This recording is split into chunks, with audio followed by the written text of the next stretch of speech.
Oi, gente. Bom dia. Rapidinho vou contar uma história para vocês aqui. Nós vamos falar sobre relatividade do direito, não vou contar uma história rápida. O que é a relatividade do direito? Então, para entender relatividade do direito, eu acho por bem contar uma história aí do arremesso de anão, né? Na França foi feita uma atividade numa casa noturna, na verdade numa cidade próxima a Paris. E essa atividade noturna, o nome dessa atividade era arremesso de anão. As pessoas se inscreviam, né? E chegava lá nessa casa noturna, eles colocavam o anão dentro de um canhão e esse inscrito, né, ele ia lá e atirava. Então, aquele que atirasse o anão mais longe, ele ganhava um prêmio lá que esta casa noturna dava a ele. Bom, o prefeito da cidade descobriu que estava acontecendo isso e, ao descobrir, ele foi lá e entrou com embargos, né, para que não realizasse mais aquela atividade, porque aquela atividade, ela, na verdade, feria aí a dignidade da pessoa humana. Aí essa casa, ela entrou com um pedido lá na própria prefeitura, alegando que não feria a dignidade da pessoa humana, que isso era uma atividade em que dava alegrias, passava alegria às pessoas e tudo mais.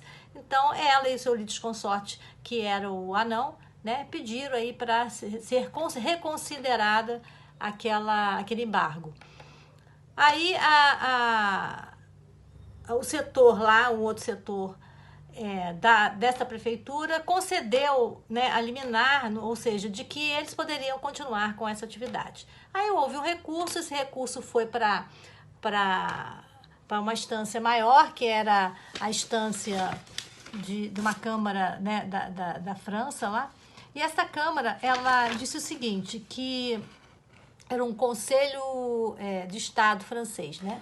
Então, essa Câmara, ela disse o seguinte, que deveria terminar com a atividade, porque esse tipo de atividade, ele feria a dignidade da pessoa humana e que essa dignidade da pessoa humana na verdade, não era um patrimônio individual da pessoa, mas era, sim, um patrimônio social e que o Estado tinha o dever de proteger a pessoa, né? O Estado tinha esse dever de proteção e garantir, né, esse princípio importante aí. Bom, no entanto, aí, em outros países isso acontecia, né? Acontecia, inclusive nos Estados Unidos, uma casa determinada lá em que fazia essa mesma atividade, arremesso de anão.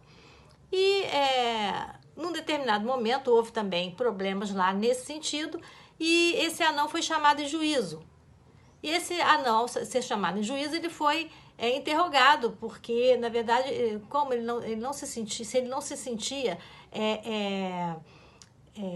ferido na sua dignidade. E aí esse anão respondeu o seguinte, ele disse que a vida dele, antes dessa atividade, era uma vida solitária. E que essa vida solitária, ele também não ganhava dinheiro pela própria condição física dele, né? Então, ele não tinha recursos, então, nessa atividade, ele ganhava dinheiro, ele fez um relacionamento de amigos, ele saía às ruas, as pessoas reconheciam ele dava autógrafo, então, ele era muito mais feliz enquanto ele fazia essa atividade. Portanto, ele pedia para que não te retirasse a atividade dele. Bom, essa historinha é só para vocês refletirem no sentido do direito, né? Da relatividade desse direito. Os direitos, eles são relativos. Os direitos, na verdade, né, vigora aí a relatividade do direito. Vigora aí, né, que as pessoas, cada um na sua visão, ela tem um ponto de observação diferenciado. Né? E de acordo com o ponto de observação em que você vê esse direito, né, ele se torna diferenciado. Isso significa que o direito, ele não vem numa caixa fechada, hermeticamente fechada. Ele é relativo. Que os direitos, na verdade, dependendo do ponto de vista, né, da visão que você tem, da interpretação que você tem, ele é diferenciado. Ele é relativo. Então, verifica-se, por exemplo, na situação do anão, que esse direito, a princípio, né, poderia ferir uma dignidade. Mas ele, ao relatar, ao ele falar que, na verdade, toda essa atividade trazia alegria à vida dele, ele não se sentia ferido nessa dignidade. Então, essa é a relatividade. Nós não podemos lidar com o direito, né, naquilo que está hermeticamente fechado. Nós temos que dar interpretação às leis, tem que dar ouvido às pessoas para que toda decisão, né, seja ela no seu escritório de advocacia, para você advogar para alguém, ou seja o juiz ao dar uma sentença, tem que ser justo. Você tem que fazer justiça, né? Então tem que fazer uma interpretação da lei para que não haja essa injustiça, tá bom? Abraço!